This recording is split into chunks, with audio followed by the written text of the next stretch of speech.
జరిగిన శ్రీరామనవమి ఉత్సవం మాకు నవమి నాడు భోజనాలు పెట్టరు. దశమి మర్నాడు ఏకాదశి నాడు ఏకాహం భజన ఉదయం 5 గంటల నుంచి మర్నాడు ఉదయం 5 గంటల వరకు భజన చేసి ఆ రోజు అన్న సంతర్పణ జరుగుతుంది మా ఊర్లో.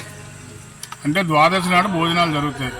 దీనికి ప్రజలు పార్టీలకు అతీతంగా అందరూ సహకరించి అందరి వల్ల ఈ కార్యక్రమం దిగ్విజయంగా జరిగింది. అందరికీ ప్రత్యేకమైన ధన్యవాదాలు. ఓకే.